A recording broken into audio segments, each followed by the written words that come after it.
মার্কিন পররাষ্ট্রমন্ত্রী Marco Rubio আগামী 24শে মে ভারত সফরে যাচ্ছেন, এমন খবর আমরা গত 10ই মের ভিডিওতে আপনাদের জানিয়েছিলাম।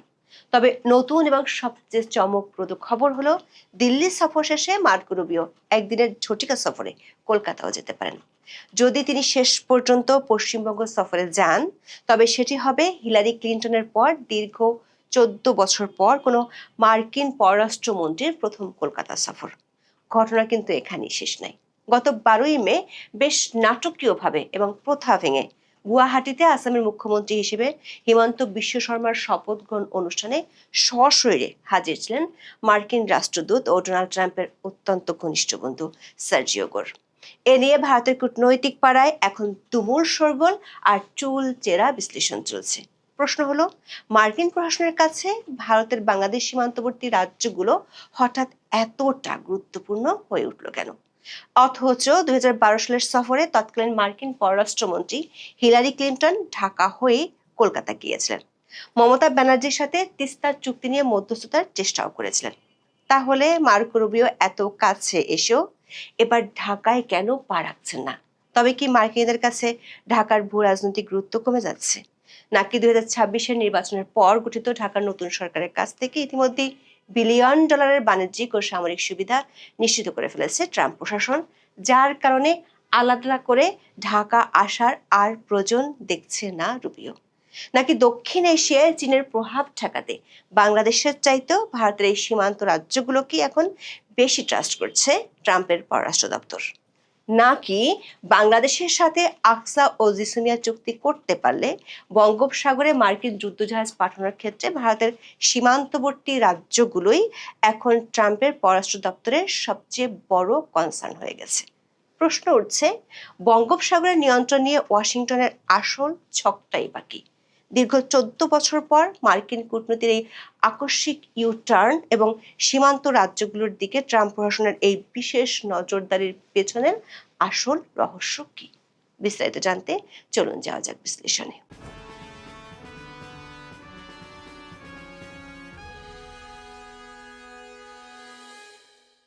পররাষ্ট্রমন্ত্রী বা সেক্রেটারি অফ স্টেট হিসেবে মার্কো রুবিওকে বলা চলে ট্রাম্প প্রশাসনের সবচেয়ে শক্তিশালী ক্যাবিনেট মন্ত্রী। ক্ষমতার প্রোটোকলে চতুর্থ স্থানে থাকলেও মার্কিন বিশ্ব রাজনীতি ও কূটনীতির কারণে তার পদটি অত্যন্ত প্রভাবশালী। মার্কিন পররাষ্ট্রনীতি, বিশেষ করে চীনকে প্রতিহত করা, ইউক্রেন যুদ্ধ এবং মধ্যপ্রাচ্য সংকট সামলানোর পুরো চাবিকাঠি মার্কো রুবিওর হাতে।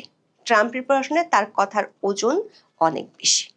ভারতীয় সংবাদ মাধ্যমগুলোর খবরে বলা হচ্ছে, এই মার্কো রুবিও আগামী 24 থেকে 26শে মে ভারত সফরে যাবেন। দিল্লিতে তিনি একাধিক বৈঠকে যোগ দিবেন।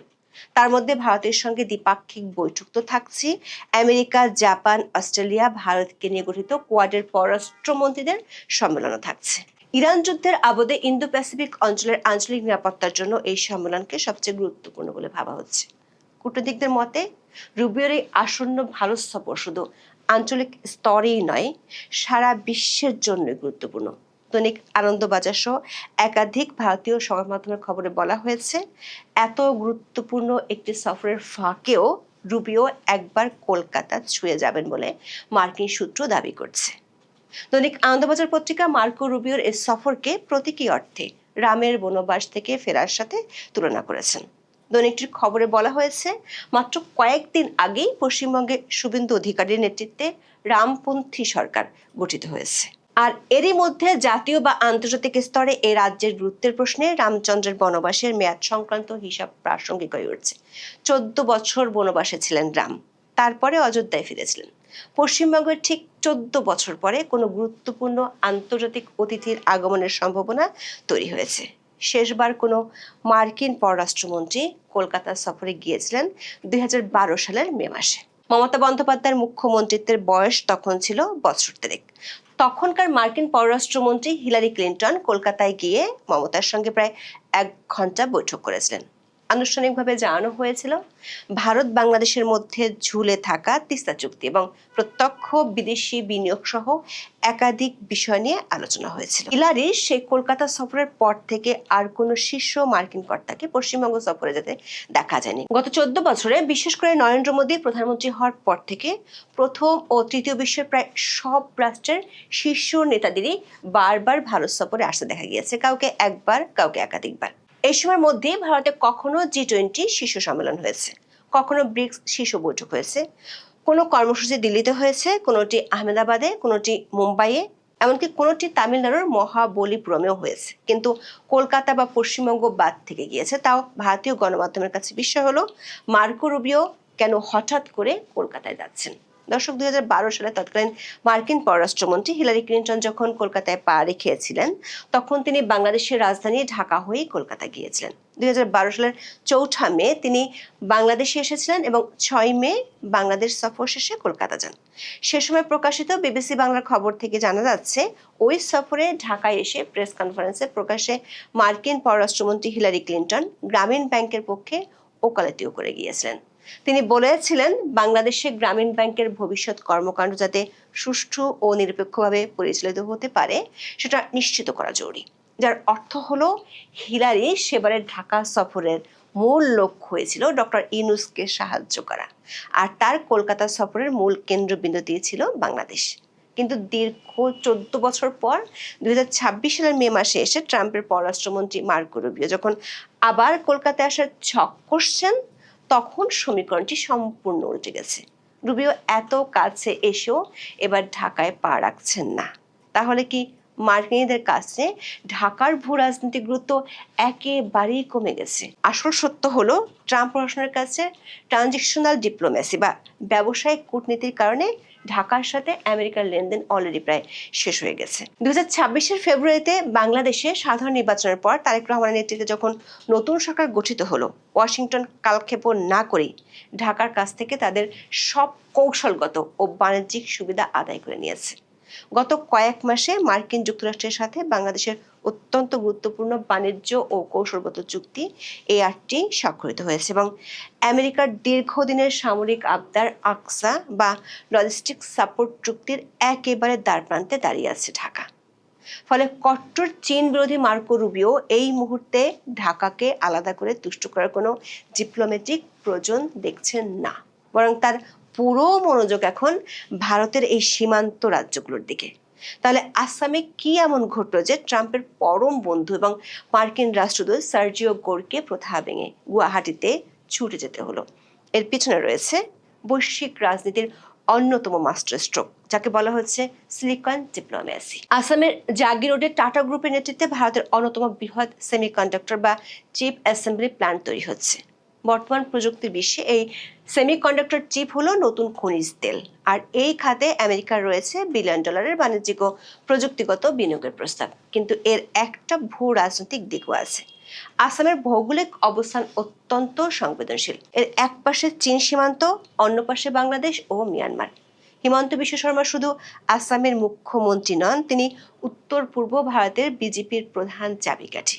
ট্রাম্প প্রশাসন খুব ভালো করেই জানে চীনের দোরগোড়ায় দাঁড়িয়ে এই সেমিকন্ডাক্টর হাবে নিরাপত্তা নিশ্চিত করতে এবং উত্তর পূর্ব ভারতের করিডোরগুলোতে মার্কিন নজরদারি বাড়াতে হিমন্ত বিশ্ব শর্মার মতো একজন শক্তিশালী আঞ্চলিক নেতার সাথে সরাসরি সংযোগ রাখা কতটা জরুরি। তাহলে প্রশ্ন উঠতে পারে, রুবিও কেন এখন কলকাতায় আসছেন? মার্কিন রাষ্ট্রদূত সার্জিও গোর ইতিমধ্যে ইঙ্গিত দিয়েছেন, ভারতের সাথে মার্কিন যুক্তরাষ্ট্রের যে প্রায় $20 বিলিয়ন বিনিয়োগের কথা চলছে, তার একটি বড় অংশ এই নতুন পশ্চিমবঙ্গে আসতে পারে। কূটনৈতিক সূত্রগুলো বলছে, মার্কো রুবিওর এই সফরের অন্যতম মূল লক্ষ্য হলো বঙ্গোপসাগরের নিয়ন্ত্রণ এবং চীনের প্রভাব ঠেকানো। কোয়াডের সদস্য দেশগুলো ঠিক তাই চায়। মার্কো রুবিও মার্কিন রাজনীতিতে একজন চরম চীন বিরোধী হিসেবে পরিচিত। আমেরিকার ইন্দো প্যাসিফিক স্ট্র্যাটেজির মূল লক্ষ্যই হলো এই অঞ্চলে চীনের একচেটিয়া প্রভাব রুখে দেওয়া।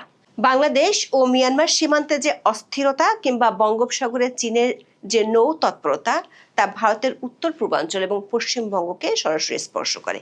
মার্কিন রণতরী বা সামরিক কৌশল যদি এই অঞ্চলে কাজ করতে হয়, তবে ভারতের এই সীমান্ত রাজ্যগুলোর লজিস্টিক সাপোর্ট এবং পলিটিক্যাল স্থিতিশীলতা আমেরিকার জন্য সবচেয়ে বড় কনসার্ন বা উদ্বেগের কারণ। আমেরিকার লক্ষ্য হলো বাংলাদেশকে এককভাবে প্রভাবিত করার চেয়ে ভারতের সীমান্ত রাজ্যগুলোকে শক্তিশালী অর্থনৈতিক ও সামরিক বলয়ে বেঁধে ফেললে চীনের উপর চাপ সৃষ্টি করা অনেক বেশি সহজ হবে। কারণ ডক্টর ইউনূসের অন্তর্বর্তীকালীন সরকার আমল থেকে শুরু হওয়া দর কষাকষির পর বর্তমান সরকার আমলে মার্কিন প্রশাসন এরই মধ্যে বঙ্গোপসাগরে যুদ্ধজাহাজ পাঠানোর বিষয়ে প্রায় চূড়ান্ত পর্যায়ে পৌঁছে গেছে।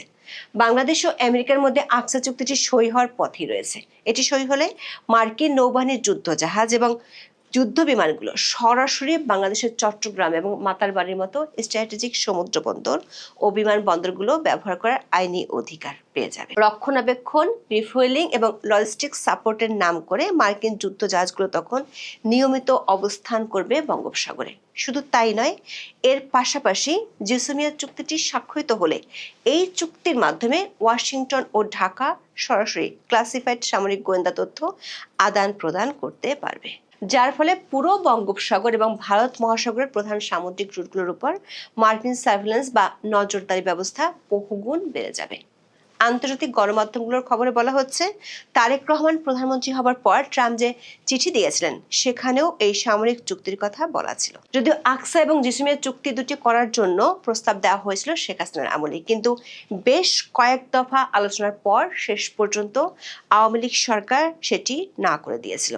উল্টো শেখ হাসিনা বারবার অভিযোগ করেছিলেন আমেরিকা বঙ্গোপসাগরের সেন্ট মার্টিন দ্বীপে একটি সামরিক ঘাঁটি তৈরি করতে চায় এবং তিনি তাতে রাজি না হওয়াতেই নাকি তাকে ক্ষমতা থেকে ছাড়তে হয়েছে। কূটনৈতিক সূত্রগুলো বলছে, মার্কিন যুক্তরাষ্ট্র ঢাকার সাথে সম্পর্ককে অলরেডি একটি সুনির্দিষ্ট চুক্তির ফ্রেমে বেঁধে ফেলেছে, কিন্তু চীনকে ঠেকাতে এই অঞ্চলে যুক্তরাষ্ট্র যা করতে চায় সেটি শতভাগ সফল করতে হলে ভারতের বাংলাদেশ সীমান্তবর্তী রাজ্যগুলোকে তাদের ভীষণ দরকার। আর এই সব রাজ্যেই এখন ক্ষমতায় রয়েছে নরেন্দ্র মোদীর বিজেপি। ট্রাম্পের বর্তমান পররাষ্ট্র দপ্তর এখন মনোযোগ দিচ্ছে ভারতের এই সীমান্ত রাজ্যগুলোর দিকে, যেখানে একদিকে রয়েছে বিলিয়ন ডলারের সেমিকন্ডাক্টর বাণিজ্য আর অন্যদিকে রয়েছে চীনকে চারদিক থেকে ঘিরে ফেলার ভূ রাজনৈতিক ছক। ফলে মার্কো রুবিওর এই সম্ভাব্য কলকাতা সফর এবং আসামে মার্কিন দূতের উপস্থিতি দক্ষিণ এশিয়ার রাজনীতিতে আমেরিকার এক নতুন অধ্যায়ের ইঙ্গিত দিচ্ছে।